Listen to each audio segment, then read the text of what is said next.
देवानां च ऋषीणां च गुरुं काञ्चन सनिभं बुद्धिभूतं त्रिलोकेशं तं नमामि बृहस्पतिं।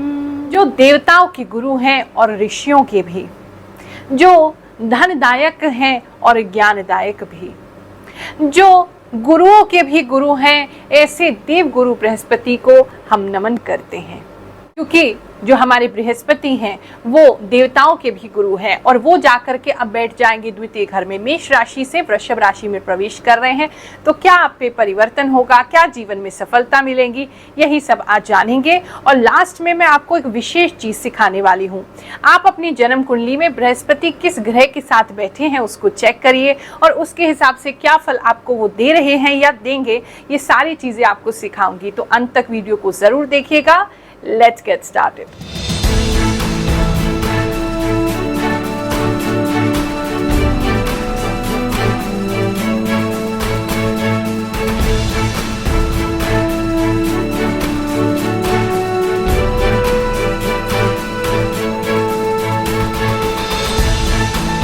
बृहस्पति ग्रह 1 मई को परिवर्तन कर रहे हैं। 1 मई 2024 को लगभग 1 साल तक इसमें बने रहेंगे। तो 18 मई 2025 को अब ये गोचर करेंगे।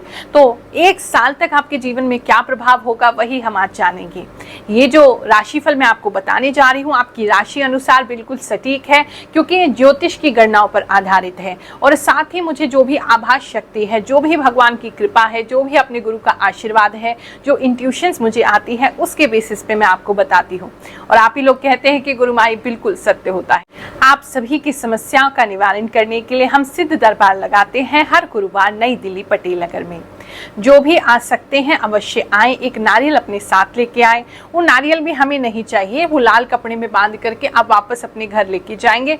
हम तो केवल मंत्रों से उसे सिद्ध करेंगे ताकि तुम्हारी समस्याओं का निवारण हो सके।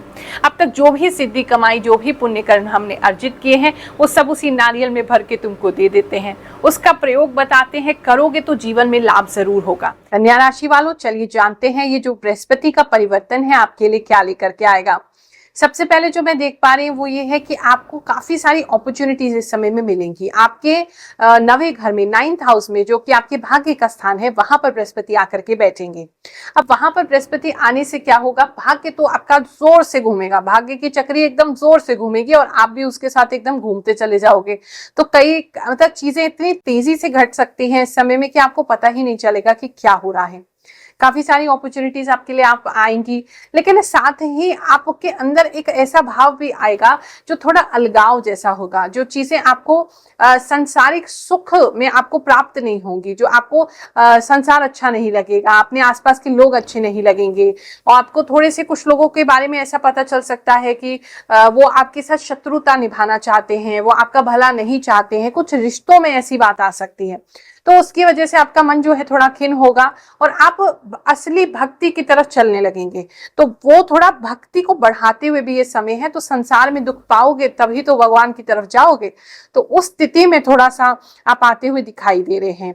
अगर आपके पार्टनर की बात करें तो इस समय पार्टनर के साथ तो बहुत अच्छा समय है। आपका जो भी प्रेम संबंध आपका जिसके साथ भी है, आप मैरिड हैं, अनमैरिड हैं, जो भी आपके पार्टनर है, उनके साथ संबंध आपके बहुत अच्छे होंगे। आपको ऐसा आभास होगा जैसे बहुत ज्यादा क्लोजनेस हो रही है, तन्मयता बढ़ रही है। मतलब वो फिजिकल लेवल से जाकर के इस समय मन को छोड़ करके सीधा आत्मा तक पहुंच सकता है। तो ये बहुत अच्छा उन चीजों के लिए समय है। अगर आप शादी करना चाहते हैं, बहुत समय से लव मैरिज करना चाहते हैं, तो ये समय उसके लिए अनुकूल होगा। आपकी जो पार्टनर है उनसे आपका मैरिज हो सकता है। अगर आपने किसी भी प्रकार का कर्ज ले रखा है और वो कर्ज आप चुका नहीं पा रहे हैं, तो ये जो साल है उस कर्ज को पूर्ण करने वाला साल होगा। इस समय में भगवान विष्णु की विशेष कृपा आप पर होगी। तो आप विष्णु या उनके अवतारों की पूजा कर सकते हैं। वो आपको स्वप्न में दर्शन दे सकते हैं। आपको उनके प्रति एक अलग ही भाव आएगा। आप उनके भजन गुनगुना सकते हैं, उनके भजन बहुत ज्यादा सुन सकते हैं। तो विष्णु जी और उनके अवतार जो है उनसे आपको विशेष प्रेम इस समय रहेगा। इस समय में कुछ लोग जो है वो आपको बदनाम करने का प्रयास कर सकते हैं। थोड़ी सी भी गलती आपकी होगी, थोड़ी सी चूक आपसे हो जाएगी और लोग आपको बदनाम करने के लिए इतने ज्यादा बातें बना देंगे। तो वो थोड़ा सा अपने वाणी पे थोड़ा नियंत्रण रखेंगे, अपने कार्यों पे थोड़ा नियंत्रण रखेंगे कि आपसे ऐसा कोई भी कार्य ना हो जाए जो कि धर्म विरुद्ध हो, जो कि आपका नाम खराब करने वाला हो। इस समय में काफी कुछ आप खरीद सकते हैं, काफी सारी शॉपिंग करते हुए दिखाई दे रहे हैं। आप कुछ ऐसी चीजें लेते दिखाई दे रहे हैं जो काफी लंबे समय तक आपका साथ देंगी। अगर कोई फर्नीचर वगैरह बनाना चाहते हैं या गोल्ड वगैरह बनाना चाहते हैं या कोई मकान वगैरह बनाना चाहते हैं, तो वो आप कर सकते हैं। कुछ स्पेसिफिक लोगों के लिए मैसेज है, अगर आपका कोई मकान या कोई प्लॉट या कोई ऐसा कोई स्थान है, वहां सांप निकल सकता है, लेकिन डरने की बात नहीं है, ये शुभ संकेत रहेगा।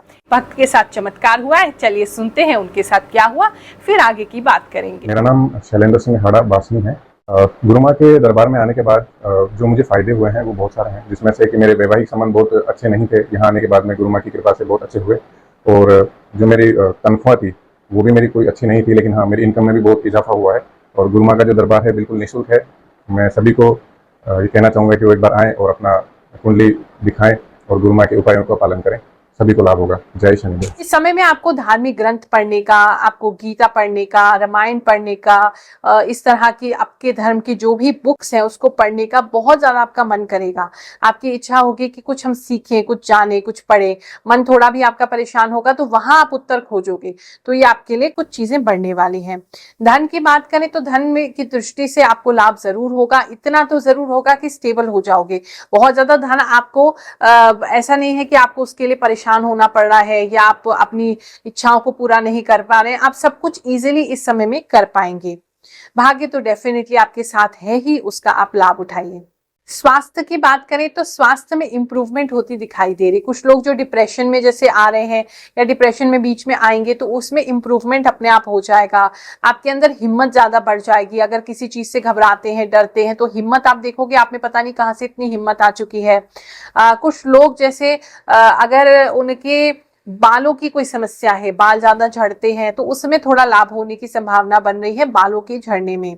या बालों को जल्दी अगर सफेद हो रहे हैं तो उसका भी आपको कोई उपाय जो है वो मिल सकता है। इस समय में पेट में जो है वो समस्या बनी रहेगी। जो लोग ज्यादा ड्रिंकिंग करते हैं प्लीज अपने लीवर का ख्याल रखिए, वहां प्रॉब्लम हो सकती है। शत्रुओं को ज्यादा भेद ना दें, लोगों को ज्यादा भेद ना दें ताकि वो आपको शत्रु ना बने, क्योंकि ऐसा कोई व्यक्ति है जो आपके भेद जान करके, मुझे तो कुछ पेपर्स वो आपसे ले जाते हुए दिखाई दे रहे हैं, तो वहां प्लीज आपने केयरफुल रहना है। चलो आज आपको कुछ अच्छा सिखाते हैं। हर बात के लिए आपको गुरु माँ पे निर्भर नहीं रहना चाहिए, किसी और पर निर्भर भी नहीं रहना चाहिए। मान लो गुरु माँ कल को नहीं है तो फिर क्या करोगे। इसीलिए कोशिश करती हूँ जब भी समय मिले, आपको कोई खास परिवर्तन हो तो अपनी कुंडली आप कैसे देखें वो आपको निःशुल्क सिखाती रहती हूँ। उसी सीरीज में आज आपके लिए बहुत स्पेशल चीज लेकर के आए हैं कि बृहस्पति जब किसी और ग्रह के साथ आपकी कुंडली में बैठते हैं, युति करते हैं या उनका प्रभाव होता है, तो उस पर आपकी जन्म कुंडली में क्या फल आने लगते हैं।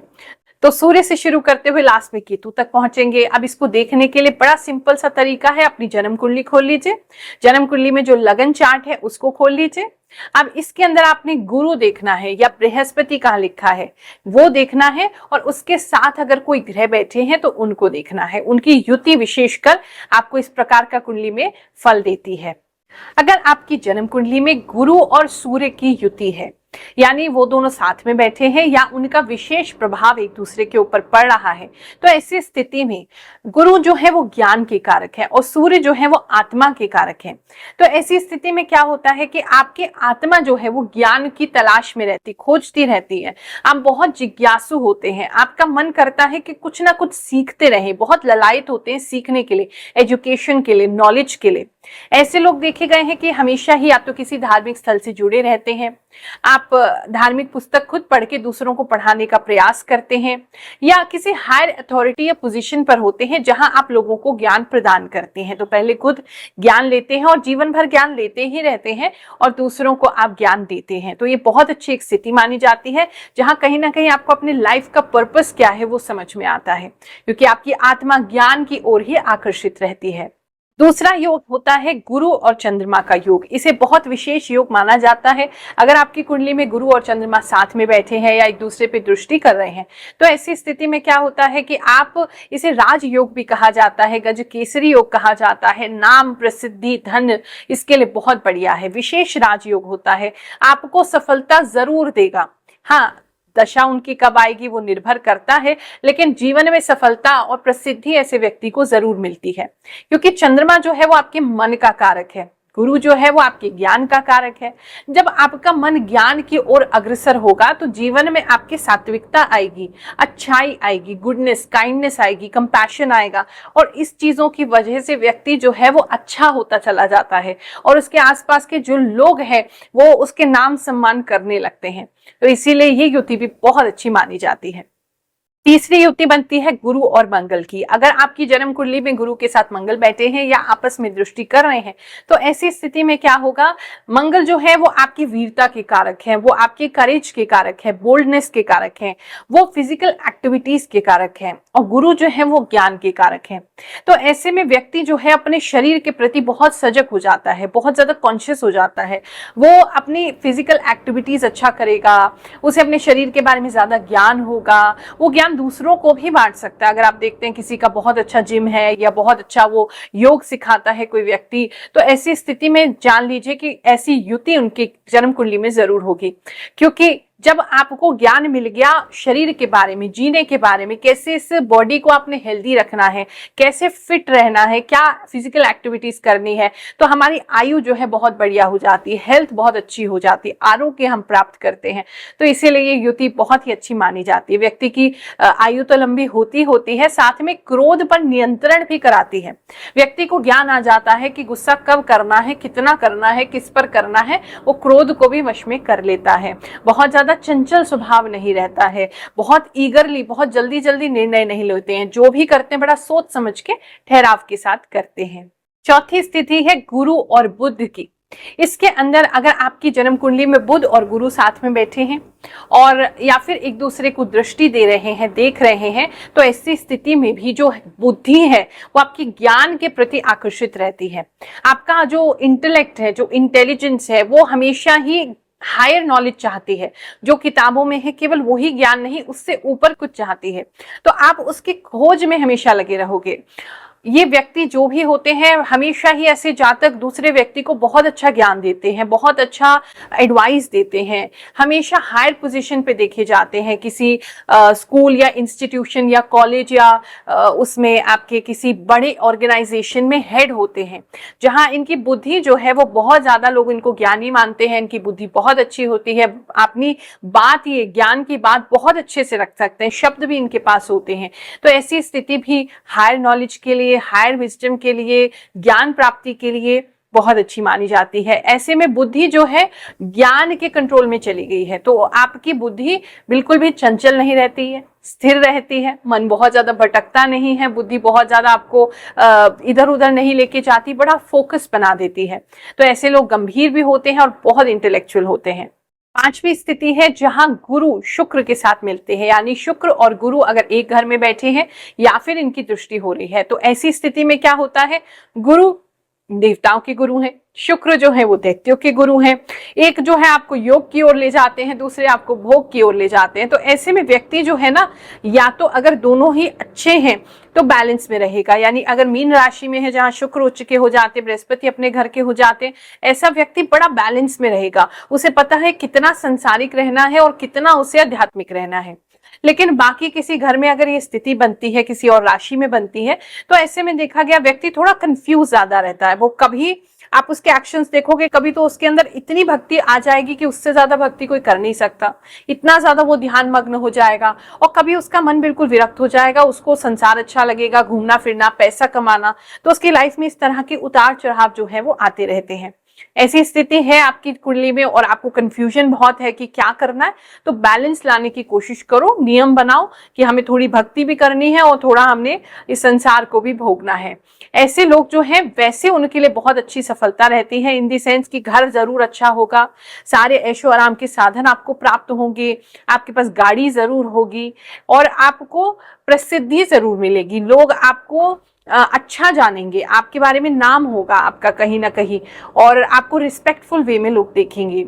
और एक खास बात इस युति की है कि जब भी ये दोनों किसी एक घर में साथ में बैठते हैं तो दोनों ही गुरु हैं, तो गुरु की दृष्टि बड़ी शुभ होती है। तो यानी जिस भी घर में बैठे हैं उसके ऑपोजिट घर में जब भी दृष्टि डालेंगे तो उस घर का कल्याण होगा ही होगा। आप समझ लीजिए, दो गुरु एक साथ और वो किसी को देख रहे हैं, किसी पर दृष्टि डाल रहे हैं, तो आशीर्वाद तो उस घर को, सामने वाले घर को मिलके ही रहता है। छठी स्थिति है आपकी गुरु और शनि की। अगर किसी की जन्म कुंडली में गुरु और शनि साथ में बैठे हैं तो ऐसा व्यक्ति जो है वो बहुत ज्यादा धर्म के प्रति झुकाव रखता है, न्याय के प्रति झुकाव रहता है। शनि है न्याय और गुरु जो है वो धर्म है, तो दोनों का साथ में आना, ये व्यक्ति थोड़ा सा कट्टर हो सकता है किसी चीज को लेकर के, धर्म को लेकर के, जो उसकी मान्यता है उसको लेकर के, लेकिन वो हार्ड वर्किंग बहुत ज्यादा हो जाता है। और ऐसा व्यक्ति जो है अपने जीवन को नीचे से शुरू करेगा।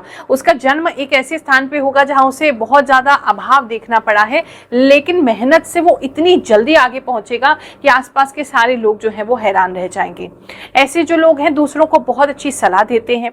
अगर हीलिंग का वर्क करेंगे, आप लाइट वर्कर हैं, आप दूसरों को अच्छा सा कुछ सलाह देते हैं, किसी तरह का कंसल्टेशन करते हैं, काउंसलिंग करते हैं, किसी एनजीओ से जुड़ते हैं या धार्मिक किसी संस्था को हेड करते हैं, या आप सन्यासी हो जाते हैं, तो ये योग बहुत अच्छा फलता है।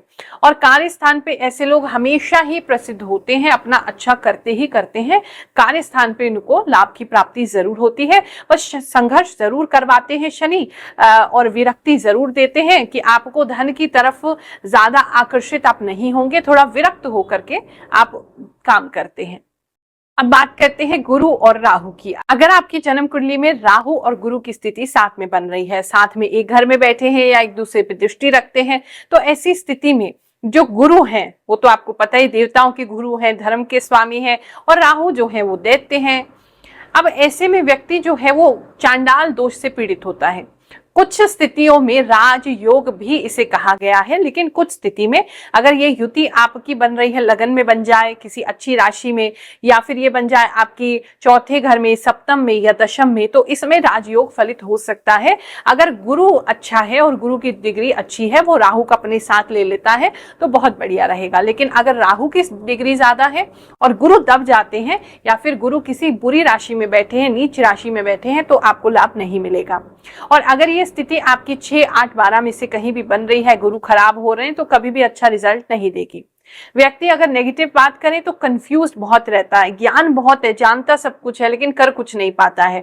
वो अपने आप को ठीक से एक्सप्रेस नहीं कर पाता है, हमेशा ही धर्म के विरोध में चलता है, जो भी सही है वो उसको सही लगता नहीं है। अच्छे योग की बात करें तो ऐसा व्यक्ति जो है वो काफी आगे बढ़ सकता है और धर्म को भी काफी आगे बढ़ा सकता है और कुछ नया कर सकता है। आपको कुछ जो पहले आपने नहीं देखा संसार में, वो कुछ ऐसा भी करके दिखा सकता है, धर्म को नई ऊंचाई भी दे सकता है। अब बात करते हैं गुरु और केतु की। अगर ये स्थिति आपके जन्म कुंडली में है कि गुरु के साथ केतु बैठे हुए हैं, तो ये स्थिति बहुत अच्छी मानी जाती है, मोक्ष कारक मानी जाती है। इस स्थिति के बारे में विशेष मुझे इसलिए पता है क्योंकि मेरी जन्म कुंडली में भी यही स्थिति बनती है, पंचम में गुरु और केतु साथ में बैठे हैं।